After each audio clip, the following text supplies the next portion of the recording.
How would you like a shot at winning $300 of my money? No, guys, I'm not kidding around. DraftStreet.com. Fantasy football players, you know the deal. Every single week this NFL season, we're running a special free entry contest with $300 of my money at stake.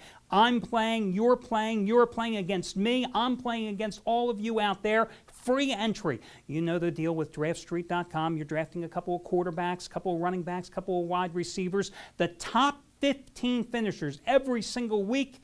Well, you get a shot at my $300, the top 15 finish in the money. Now, last year, guys, I finished in the money only one time the entire NFL season. But that doesn't mean this isn't my year. I love fantasy football. This is your chance to battle me, one-on-one, and yourselves out there. $300 at stake of my money, free entry, top 15, finish in the money every single week. All you got to do, click on the DraftStreet.com ads here on the site. Final segment of this week's Countdown to Kickoff program. Remember, guys, if you missed any portion of the show or if you just want to watch us again, just go to the website and you can watch it in its entirety. First game here in the last segment is going to be Atlanta, Kansas City. I think this is one of the most underpriced favorites on the board. I just don't understand the line. I know Kansas City's been great in openers, blah, blah, blah. But, and I know that the Chiefs, the teams in their games last year at Arrowhead were 8-0 against the spread. The underdogs were 8-0 against the spread in home games for KC last year. But I don't see it. I think Atlanta's clearly the superior team, and I think the Falcons are one of those teams you look for in week one to come out and make a statement because they're coming off a bad season a year ago by their standards. And they're better at every key position. I think that's the fact here. There's a, when teams are equal, there should be a 3-point advantage to the home team. Atlanta being a 3-point favorite here on the road, it shows you that the odds makers feel that this is almost a touchdown better, this team. I like Atlanta here too. I think KC is nothing. And listen, I understand that the Chiefs have covered 6 straight as a home dog, etc. They added Peyton Hillis. They got Jamal Charles back. But remember, the Falcons are going to play up-tempo this year. They're going to throw the ball more, de-emphasize the ground game. And with Roddy White and Julio Jones, they've got 2 of the best wide receivers in the game. And I think Matt Ryan's going to have a monster year, and KC doesn't pressure the quarterback enough. Philadelphia and Cleveland. There's another team, Philadelphia. Owner Jeffrey Lurie came out during the preseason. He basically said, no ifs, ands, or buts. 8-8 will not cut it this year if Andy Reid wants to remain coach. Reid's got to win. I think you saw an emphasis a little more than usual for Reid and the Eagles to win during the preseason. I think this is another game, just like the game with RG3, just like the game with Luck with the Colts, where Cleveland, new quarterback Brandon Weeden, underpriced favorite again here. I agree. Like I said earlier, there's a lot of expectations for rookie quarterbacks this year. But Brandon Weeden is not one of those rookie quarterbacks. He's going to face a Philly team here that loves to sack the quarterback. They sacked the quarterback more than any other team last year. They play that wide 9. And I just like saying that, wide 9. They play it, and at the end of the day, Brandon Weeden's going to look like me on my first date. A lot of quick release.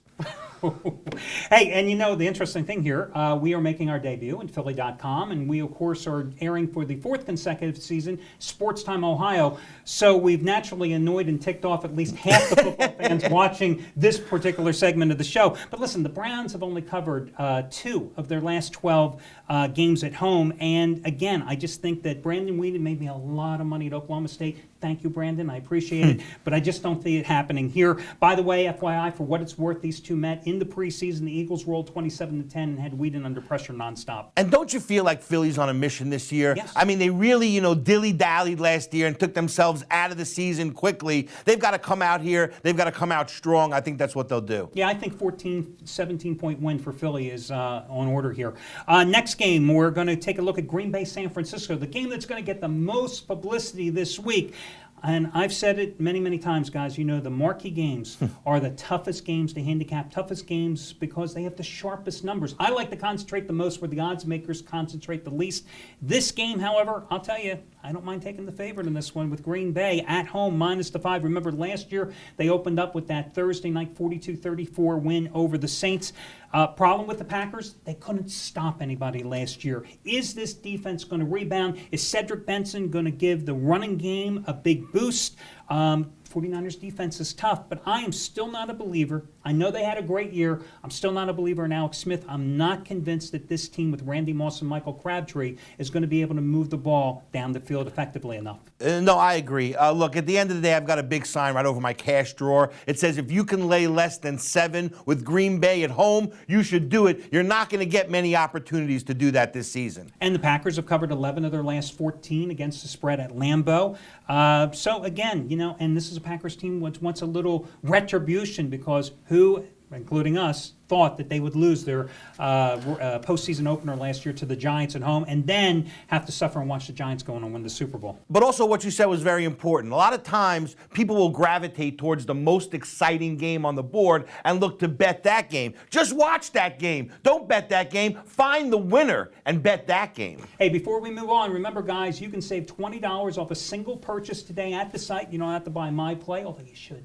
Or Steve's Baltimore Crew, because you should. Definitely. And I gave you the records earlier, and you can see them on the website. Again, that money-saving discount coupon code is 20OPEN, 20OPEN. Simply enter it in your shopping cart when prompted, and it'll save you $20 off a single purchase today. Make sure you check out my daily videos as well, because every day I've got some type of special promotion.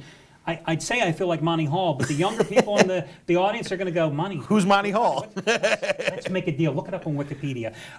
Hey, how about Denver and Pittsburgh? This is another one of those games that everybody's going to be watching. I mean, I don't know which one. I'm going to be watching. Packers, Niners, or Broncos, Steelers. We know what the deal is. Peyton's debut in the regular season for the Broncos. Ben Roethlisberger comes out in the preseason and says, oh, by the way, I've got that little rotator cuff injury.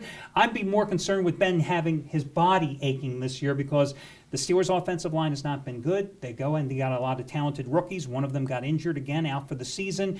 Can they protect him? Can Denver put enough pressure on him? That's the key. We know what happened, by the way, last year in the playoffs when Tim Tebow upset them as an 8.5-point dog. And that's why I don't understand this line, because you have to figure that Peyton Manning versus Tim Tebow has got to get you 2 or 3 more touchdowns. And here you are, a virtual pick'em, same game they played last year. Take out Tebow, put in Peyton Manning, should be a no-brainer. I mean, I don't know if it's a trap or not, but I love Denver here. I'm with you too. And listen, guys, the Steelers have only covered 2 times in their last 10 games on the road. They've only covered 1 time in their last 6 outings as an underdog. So it's not like there's any statistical evidence to say, oh, the Steelers are the play in this game. Listen, we have a couple seconds here left in the show. Remember, you can catch the entire show or any portion of it in its entirety even over on the website. It's that easy. Seattle, Arizona, to me, this is the Who Cares game of the week, number 2, right behind Tampa and Carolina. Russell Wilson against John Skelton. Seattle did win and cover all 4 preseason games. Pete Carroll, since he took over the Seahawks, is 3-1 straight up and against the spread in this series. But I want to play it.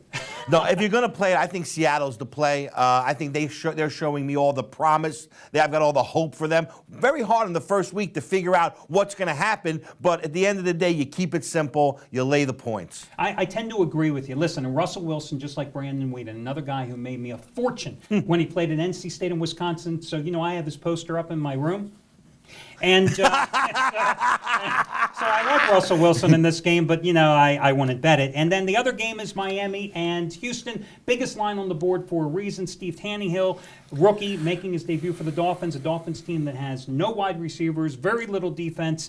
And you don't think Matt Schaub, after missing the end of last season, just waiting to run up the points? Houston very healthy at this point compared to last year. I mean, this is obvious. 2 different organizations going in 2 different directions. You either bet Houston here or you pass completely. And listen, the Texans have covered 10 of their last 12 games. They're on an 8-2 ATS run at home. And they won last year against a better Miami team in South Florida, 23-13. So I like Houston as well in this particular contest. Well, Steve, that'll do it for week number 1. Remember, countdown to kickoff every single week, whether you're watching us on Philly.com, FoxSports.com, DirecTV, Dish Network, Sports Time Ohio, here at the website. We're going to be here every single Sunday breaking down all your games from a point spread perspective. Remember, 20 open saves you $20 off a single purchase today. Al DeMarco for Steve Boonen. We'll catch you again next week.